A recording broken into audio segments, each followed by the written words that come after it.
the GWM Tank 300. In this video, I'm going to show you some footage that I don't think any car reviewer is going to be willing to show you. You get under here and it's just half a job. Like, what the hell? Go, man, go.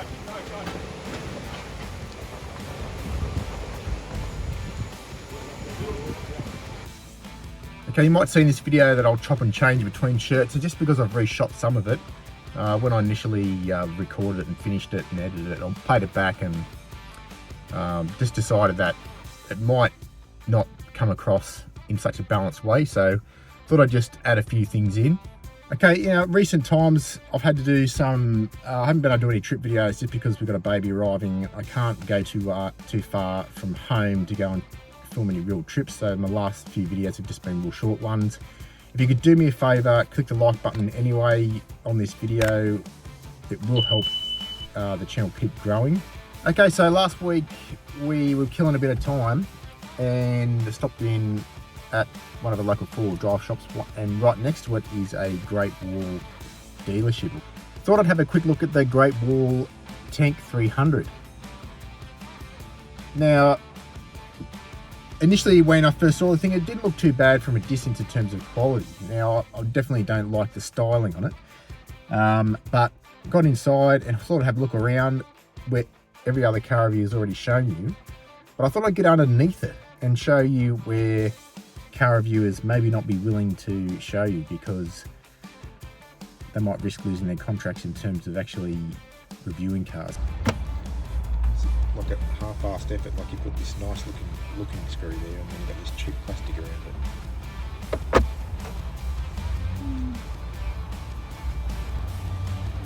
Great. It's different.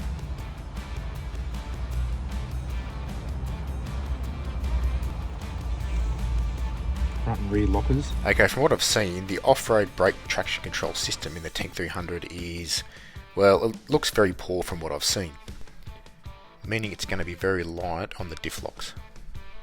This means the vehicle itself, like the drivetrain and the chassis, is going to have to be up to the task as well. So the back is even way smaller than the four-door Wrangler. That is... Okay, so not only are these rear control arms very, very small in diameter, the mounts for the control arms are like something you'd see on a small SUV, small and likely to get hung up on obstacles. That's the cable for the wheel speed sensors, dangling down, and the rear sway bar is completely exposed. So solid axle rear, independent in the front, and two really big mufflers to get hung up on and brake very easily. If this was the Tank 300, your exhaust would be eating this log. And literally you would drive over anything and just tear that whole exhaust out very easily. Just doesn't look too bad from a distance, and then you get under here and it's just half a job. Like, what the hell? Now I did try to research this, and I'm not sure if it's just poor paintwork or an anti-corrosion material, but in either case, the question is, have they galvanised this chassis? Galvanised chassis is your industry standard these days, and we know that some of these cheaper vehicles have certainly had form for rusting prematurely. I was just under the Jeep here. Let's just have a bit of a comparison underneath the vehicle in terms of how the vehicle's engineered and some of the things that are protruding down.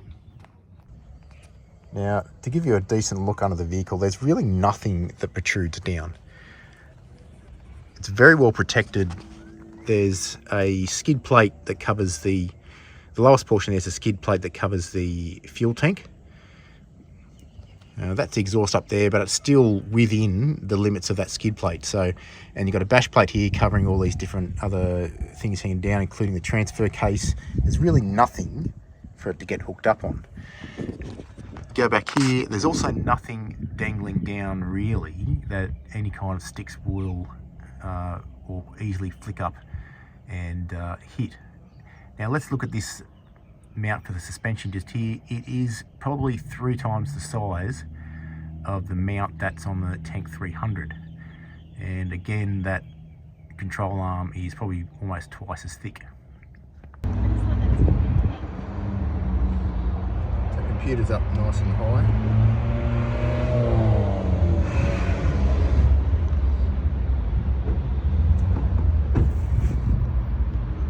How the airbox will go. That's the intake for the airbox. Alternator's pretty high.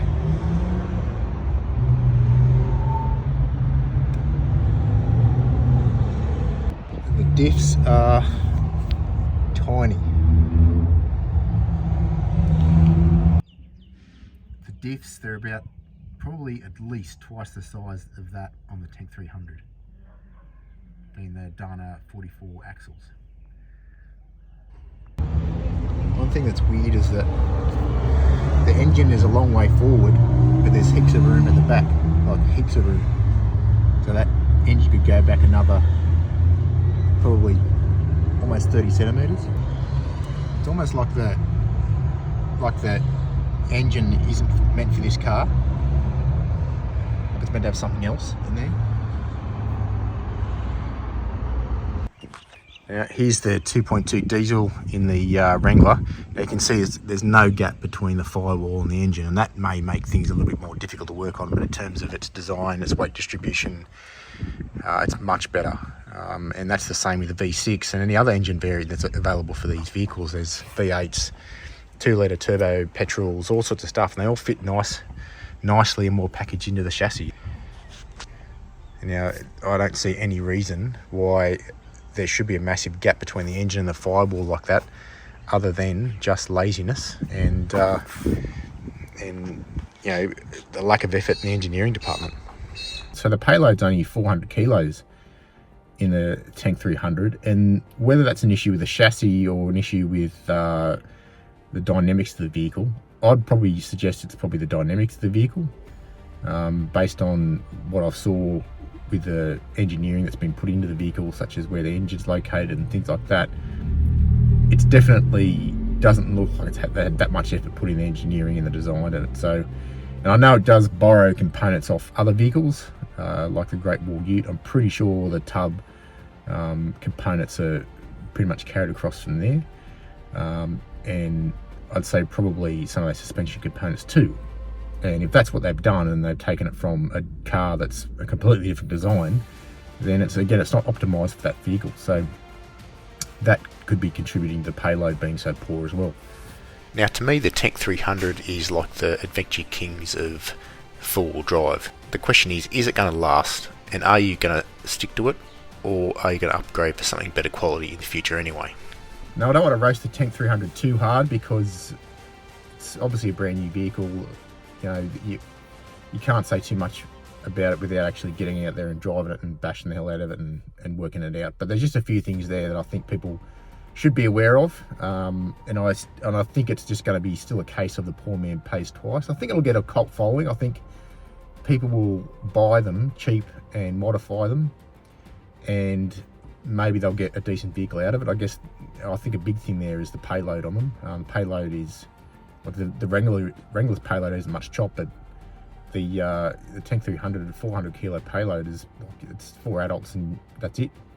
You can't even carry any luggage, let alone put bar work on it and blah blah blah blah blah blah. Yeah, so anyway, if you like the video, do us a favor, click the like button. Like I said, don't forget to check out some of our channel supporters, so Tack Pack Australia, On Track Meals and VicOffroad. Leave a link to those businesses down in the corner. Melton Moments Candles and Jared Shelton Tiling, and we'll see you on the next episode.